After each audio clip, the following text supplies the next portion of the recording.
Government of India act 1919 के बाद हमारे यहाँ इस रवायत की शुरुआत हुई।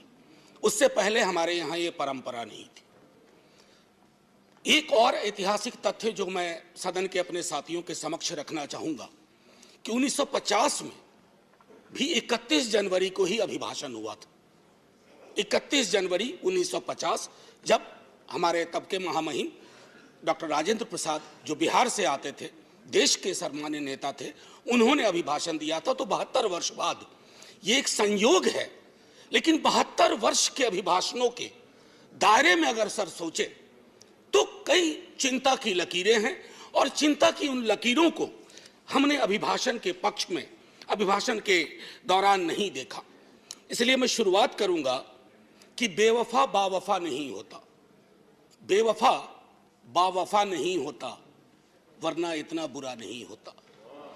हमने तो सोचा था, बाद लुटने के ये पता चला कि रहजन रहनुमा नहीं होता। खैर, बहरहाल सर, मैं कुछ छोटी छोटी चीजें इस संदर्भ में रखना चाहूंगा। सभापति महोदय, मुझे पता है कि इस संदर्भ की गरिमा क्या है। राष्ट्रपति का अभिभाषण एक बहुत बड़ी चीज होती है, देश का एक ब्लूप्रिंट होता है, एक दिशा और दशा देने की कोशिश होती है। हम विपक्ष में हैं, लेकिन देश की दशा और दिशा से चिंतित अगर हम हैं तो अभिभाषण की पंक्तियों में भी वो चिंता की लकीरें दिखनी चाहिए थी। जब वो चिंता की लकीरें नहीं दिखती हैं तो एहसास होता है। कभी कभी मैं सोचता हूं माननीय सभापति महोदय कि महामहिम सोते जागते अपने सलाहकारों से बात करते, टेलीविजन देखते, सोशल मीडिया देखते, संवाद करते, क्या उनको नहीं लगता होगा कि देश के विजुअल्स बहुत अच्छे नहीं है? छात्रों पे आंसू गैस के गोले क्या मांग रहे थे? चांद नहीं मांग रहे थे, नौकरी मांग रहे थे। और वो 2 करोड़ वाला भी नहीं मांग रहे थे, कह रहे थे बाकी वाला बचा हुआ दे दो। आपने लाठियां बरसाई। तो मैं ये सोचता हूं कि महामहिम के अभिभाषण में अगर इस तरह की चिंता ना हो तो सर, भाषण ना कागज का पुलिंदा लगता है, और अच्छा नहीं लगता है उसे कागज का पुलिंदा कहना। दूसरी चीज माननीय सभापति महोदय, कोरोना पर मैंने विस्तार से इस सदन में चर्चा की है। कोरोना को लेकर के भी जो चिंता आनी चाहिए थी वो नहीं आई। अब आइए अर्थव्यवस्था के बारे में मैंने कहूं, बजट को उसके लिए मैंने तय किया हुआ है, लेकिन मेरा मानना है कि सन 50 से लेकर अब तक किसी की भी सरकार हो, मैं जानता हूं ये लिखा कहां जाता है, लेकिन जहां लिखा जाता है मैं आग्रह करूंगा कि अगर हम सोच सके, सत्ता पक्ष और विपक्ष, तो राष्ट्रपति के अभिभाषण को दलीय दायरों से ऊपर कर दीजिए। राष्ट्रपति का अभिभाषण, कल को आपकी सरकार ना हो, ये मैं अपील बाकी लोगों से भी करूंगा जो सरकार में आएंगे कल को, कल नहीं आएंगे परसों आएंगे, कभी तो आएंगे। मैं सिर्फ ये कहना चाहता हूं कि सर, अभिभाषण को एक नॉन पार्टीजन डॉक्यूमेंट बनाइए, नॉन पार्टीजन डॉक्यूमेंट। राष्ट्रपति देश के राष्ट्रपति हैं, उनके सरोकार में देश का सरोकार दिखना चाहिए माननीय सभापति महोदय। अब दिक्कत ये होती है ना माननीय सभापति महोदय कि अभिभाषण में सर्वेश्वर की एक लाइन थी सभापति महोदय, अगर तुम्हारे घर के एक कमरे में लाशें सड़ रही हो तो क्या तुम दूसरे कमरे में प्रार्थना कर सकते हो? अगर तुम्हारा जवाब हां है तो मुझे तुमसे कुछ नहीं कहना है। इसी यही रख करके बात मैं खत्म करता हूं इस संदर्भ के। सर, पैरा 4 माननीय राष्ट्रपति जी के अभिभाषण का है, जो कहता है remembering the past and learning from it.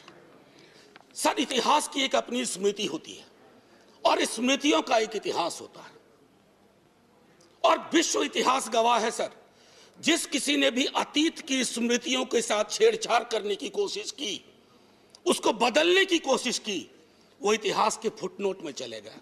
इतिहास नहीं बदला, वो इतिहास के फुटनोट में चले गए। नेताजी सुभाष बोस, अरे देश के नेताजी हैं, आपने उनको इंपीरियल कैनोपी में रखने का, अगर नेताजी कहीं से आ जाते हैं तो कहते कैनोपी मत रख भाई, दिलों में रख, दिलों में रख। मैं ये इसलिए कह रहा हूं, मैंने नेताजी की चिट्ठियां पढ़ी हैं नेहरू जी के नाम, मैंने नेताजी की चिट्ठियां पढ़ी हैं बापू के नाम, मैंने नेताजी की चिट्ठियां पढ़ी हैं तमाम उस दौर के लीडर्स के नाम, कहां कद था नेताजी का, नेहरू जी का, बापू का, पटेल का, और विवेचना कौन लोग कर रहे हैं? मैंने इसी सदन में कहा था कि बौनी समझ के लोग लंबा इतिहास नहीं लिख सकते, लंबी लंबी लंबी लकीर नहीं खींच सकते। एक बार चिंता करिएगा सर, मैं ये कह रहा हूं कि बापू के राम की संकल्पना करिए।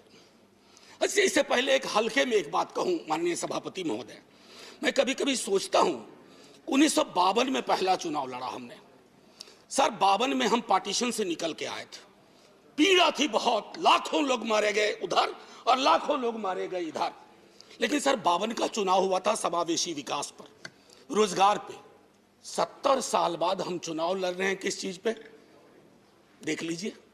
मुझे तो कभी कभी ताज्जुब होता है कि पाकिस्तान में चुनाव हमारे नाम पे नहीं होता है, लेकिन हमारे यहां चुनाव पाकिस्तान के नाम पे होता है। अमन जी, अब मैं तो कह रहा हूं कि जिन्ना कहीं भी होंगे सोच रहे होंगे कि जो जीते जी मैंने नहीं पाया, भाजपा वालों ने मुझे मरने के बाद दे दिया। ये मैं समझता हूं हम सब के लिए सर चिंता का विषय होना चाहिए। सर मैंने कहा था कि बापू के राम, जब इतिहास की बात करते हैं सर, ये किताब है प्रार्थना खंड, बापू की किताब है, बापू की प्रार्थनाओं का संकलन है। मैं आग्रह करूंगा सब पढ़ें। जब नोआखोले से लौट के आए बापू, बहुत पीड़ा थी, उन्होंने अपना प्रार्थना बदल दिया। वो प्रार्थना भजमन प्यारे सीताराम की जगह भजमन प्यारे राम रहीम, भजमन प्यारे कृष्ण करीम। आप क्या कर रहे हैं? कृष्ण और करीम के बीच में कटीली दीवार लगा रहे हैं, राम और रहीम के बीच में दीवार लगा रहे हैं।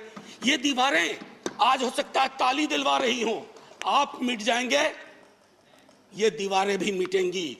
वक्त वक्त की बात है, बस एक बार सोचेगा जरूर, क्योंकि बापू पे माल्यार्पण आप भी करते हैं और बहुत, बल्कि आप चश्मे पे कर दिया, आपने महदूद कर दिया।